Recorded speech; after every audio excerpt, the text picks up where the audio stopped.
Welcome back in. Inside the Game, Nate Wangler, Ryan Glinsky, and live from the zoo, it's Tanner White. Inside Indoor Insights. No? Oh, there No, he we is. can't have Kalamazoo. Come on now. It is all about the zoo. I hate to break it to you. Not the zoo, man. Yeah, Not well, the zoo. y'all can fight that one out Mount right P, there because we baby, got Mount P. CMU representation. We got Who doesn't like $2 drinks? I will That's what I'm say, saying. did you see that big old facility that Western Michigan is building? That like state of the art where they're gonna have like concerts inside of it, and all other indoor sports are all gonna be inside of this one massive athletic facility. It's impressive. Listen, Have you seen the that is blueprints kind on of that at all? yeah, absolutely. That is kind of all anybody in Kalamazoo wants to talk about. And I Yeah. was somebody that I got to work with a minor league basketball team, the Kalamazoo Galaxy, several years ago, and they folded in the middle of their first season. And that is a huge open niche. That's got nothing at all to do with soccer, but I tell you what, the basketball league or TBL, that league still operates. And I'm like, seriously, there is a huge opportunity if somebody wants to come in and kind of resurrect that. They had amazing uniforms. It was the whole stars and the Milky Way deal. I mean, it was incredible. Yeah. For All right, sure. Tanner. Maybe move some Major League Indoor Soccer games in there. Who knows? But go ahead, Ryan. Maybe. All right, Tanner. Obviously, we brought you on Monday to talk just about the league overall. But now talk a little bit more about the games. Bad voice crack. Salt Lake City, first-year team. They win it all. They knock off the reigning champs. How impressed were you with Salt Lake City, and was this predicted at all that a first-year team would win it all? So maybe for the first few weeks of the season, everybody tried to figure each other out, and we were seeing who was going to stratify where. And when everybody showed up in Las Vegas for that first weekend on February 7th and 8th, Salt Lake City, we thought, okay, they look pretty good. And then they go undefeated for the regular season, and we said, oh, okay, they are for real. Then we get to talk in our pre-production meetings before the finals with their owner, Michael McNeil, and their general manager, Harper Fleming, and we learned that, oh, this is basically the all-star team. This is everybody, among the absolute best players in the entire state of Utah. And then they show up in Las Vegas, and they show exactly that. There was, it's astounding, I think, the level of dominance that they put together in that semifinal. The final with Chicago, a little closer, right, 10-4, but the way that they pulled away at the end, I don't know who would have or who could have beat that team. The way that they got scorching hot in the playoffs when it mattered most, and they had already run through the season undefeated. Was there a moment? Was there a specific moment or space and time in which you looked at this team and thought, okay, this is a team that can go win a championship? Because I think it's ironic, and we can go back and pull the clip if we want, but you said they were your dark horse, and they went out and they won a championship. I mean, what was the moment that you thought, okay, this team, this is real. Whatever this is real? It's tough to say. So that was more so on the men's side with Salt Lake City, who did make the tournament as well. And at times in the second half, they made Toronto think about it a little bit more. If I had to point to one moment where I knew this Salt Lake City women's side could win it, it's probably one of the times that they played Phoenix. They had some really, really good battles with Phoenix. One of those was a 4-0 shutout in March. I think it was March the 7th that I would point to, and I'd say, man, if you can get Phoenix's absolute best, and we know how that team could shoot and score, and if you could take Phoenix's absolute best and put that shutout up, Jasmine Espinosa obviously leading the league in goals against average, just minuscule numbers, highest save percentage, almost 900. I think probably that match, having watched that, would have been, I said, okay, I think they're in playoff mode now. And then, you know what they did in the playoffs? They took care of business. I think the moment I knew they were going to win it is when Dominique Estrada scored 8 goals in the first game. You think that's correlated? I was you think that's highly correlated with winning the game? Yes, I was like, okay, they might win. That might have played a role. This team's unreal. But again, another fascinating aspect I thought of the whole weekend was styles of play. I know a lot in pre-meetings we had, which was like the East Side teams, Chicago, Fort Wayne, they all talked about playing indoor soccer. They thought playing that style of brand. And then we look, and then the West Side, or the East Side, they mentioned that the West Side, they play the outdoor game. They play soccer, possession-based, all that fun stuff. Yet the possession-based teams won it all. They didn't do it the traditional ways, I guess, if you want to say. Is that something that maybe we could see in the next coming years? Is different style, every team playing different styles, and that type of style, that possession-based, that outdoor game, start to take over in the women's side? It's tough to me because I think what on the field people want to see most is kind of the 19-1 type of game. Arcade-ish video game numbers, everybody just, substitutions rapid, goals scored, dozens of them every game, huge numbers, records set all the time. I think that's what people want to see more. And that's not the winning style, really, of a Chicago Mustangs, right? I mean, they had been undefeated for nearly 2 entire regular seasons. Plus, we know they were last year's championship winners. It's tough to say. What you will see for certain is everybody adapting their styles to what the rest of the league is doing. Salt Lake City, they made their statement. Everybody knows they were the class of the league this year. But that doesn't mean that their formula from this year works for next year. And when you expand, right, because we just have a really strong feeling that that's going to happen rapidly, and there's going to be more teams for next year in WMLIS regardless, I think more styles are going to emerge, and then more teams are going to make more adjustments. And say that's the boring answer, if you will, but I think it's true that the evolution is going to have to be ongoing. Yeah, and it's constantly changing. And as you add more teams, obviously you're going to add more parity to the league as well.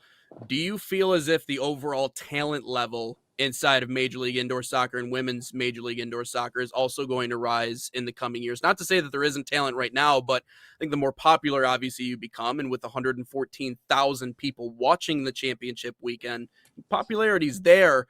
You guys going to add a few more people, a few more talented pieces throughout the course of the following years? Hey, Tanner, I'm here to play too. I'm a pretty good player in my day. Ryan's ready to go. Well, I mean, if you're available, right, make some calls and see what we can do. Oh boy, let's get a Detroit team. Ugh. I'll play. Tell you something. There's still niches to be filled, and there's more with Midwest teams. So I say, if you got it, bring it. Okay.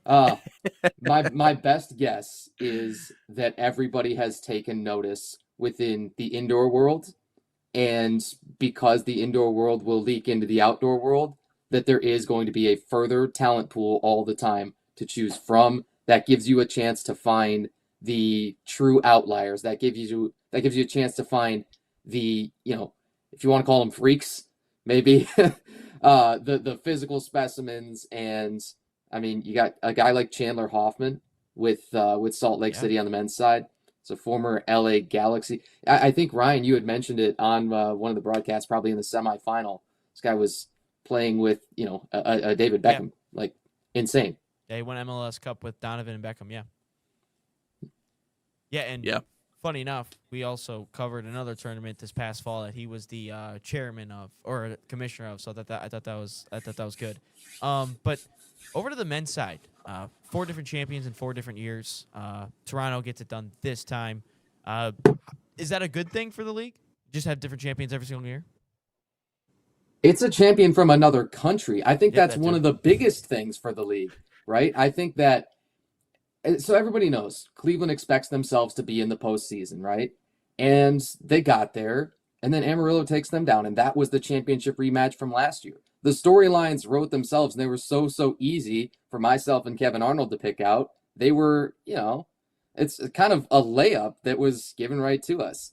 And Grand Rapids in the 2022-23 season, the very first season, that club's already departed the league. And every single year we're telling different stories. Every single year we're celebrating a different winner. I don't think there could be anything better for the league. Every single year it's up for grabs. And that usually comes all the way down to finals weekend, where, what do I tell you, every single week of the regular season, we don't know what's going to happen. We have these ideas. We have these on paper projections of teams. And then everything out on the pitch is just, it's random chaos. It's particles colliding, and it's just this kaleidoscope of events that you could not predict. You can't write this script. You have to just appreciate it when you're in it. That's a great line. Particles colliding. I don't think I've ever heard that before. That's awesome, and I agree. That's it. The madness of it is awesome. I will say Toronto was kind of put into a position in that championship game that their backs were against the wall. And for a team that we said really kind of all year was one of our favorites to win the championship, we talked highly about them. It's when you find your back against the ropes in a championship setting, it's hard to rally back from that, but that's exactly what they did. I thought that was really one of the more impressive things about that. By the way, Canada, if they can't win a Stanley Cup, they got a championship in the MLIS. I will say that. I will say that. They run the indoor league. I will say that. But what were your biggest takeaways from seeing Toronto rally to win that game? Because that was a valiant fight after kind of being put on the ropes early in that one. Absolutely. I think the top thing that they did probably was a shutout for the entire second half. We didn't really mention it during the game because we knew, Kevin Arnold and I and Ryan, how tight it was. And we knew that one mistake here or there is probably going to decide this. And nobody wanted to blink, and then something crazy happens and we're just totally off.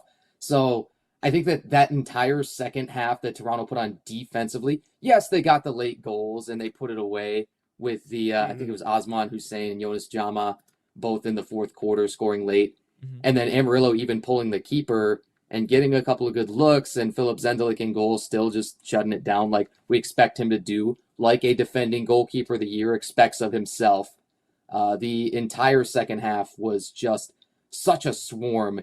It was kind of the Toronto formula and everything that they expect to do. They held a ton of possession and they beat people up physically, and they got it done in the clutch like they'd done all year. I want to talk about another game, and I think this is a sign of a really good league and a good playoffs, is when your semifinals are good as well. And I thought that it was a Cleveland Amarillo. That was an unbelievable game, like just back and forth, goals all over the place.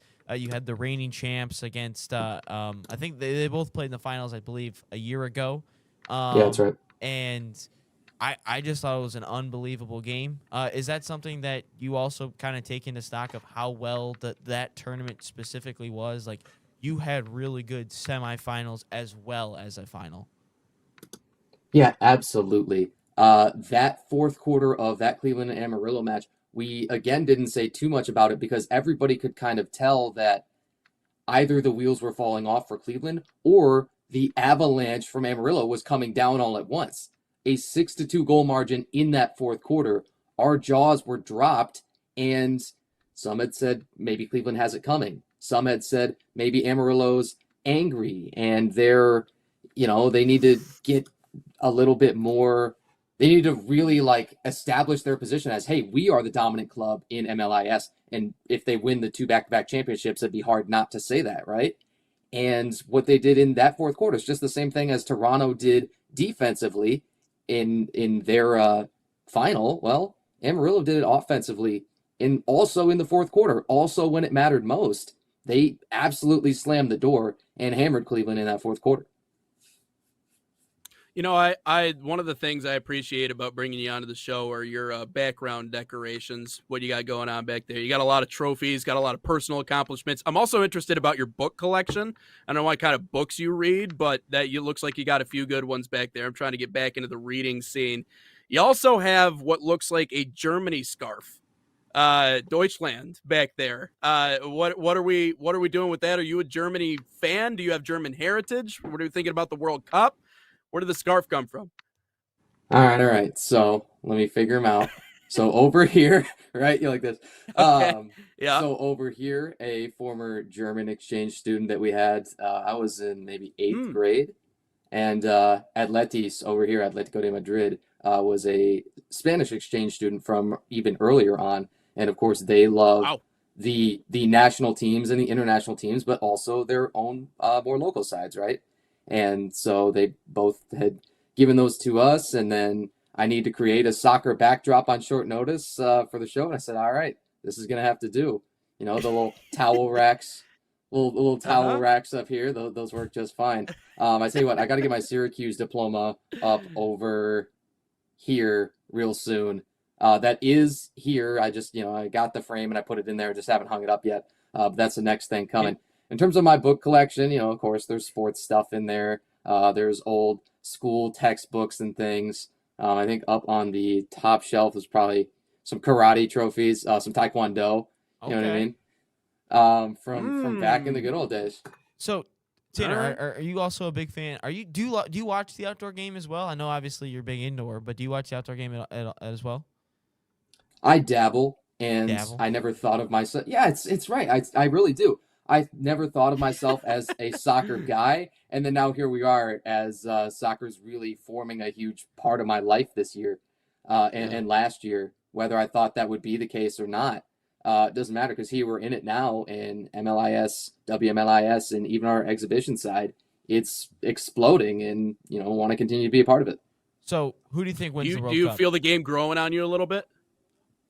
Well, of course, it has to. I think because of I've mentioned this before. I think probably the very first episode I came on the show, people say sometimes that, well, the outdoor game can be kind of slow. And, well, maybe it's not my favorite to watch. Okay, so take all of the kind of issues, if you will, of the outdoor game away. Now, some people say that those are the beautiful parts about it. But take all of that away, and you get indoor soccer. You get what we get to watch all of these weekends from November to the end of March here, and you get the fastest paced game on 2 feet. And it's amazing. So that allows me to, further appreciate soccer. And then once you're already in it and you're immersed, you think, oh, well, I should continue to learn. I should continue to watch. I think my favorite outdoor soccer memory of all time probably would be Mbappe with the hat trick in the final for France. I think if I had it's the greatest sporting event. It's the greatest sporting event ever, from a neutral perspective, obviously, because obviously I have other sporting events that are better. But no, that was. That sounds tremendously neutral. Yes. Yes. Again, so we've had a couple of World Cup chats in here. We will get to my passionate rant about Jelly Roll after the break. And you guys have been talking about it. Thanks, Shrock. Thanks, Ramen. Appreciate it, guys. Who do you think's gonna win the World Cup? Oh boy, it's one of those. I would, close my eyes and do this and throw a dart with the field. Everybody's upset about Italy not getting in there. The Italian, the Italian world is in shambles here. But I think that is usually my best guess. Is I can try and analyze what I think I see on the pitch from what I've again dabbled in and things. But I think that's one where you're not going to get a hot take from me. You should be so lucky.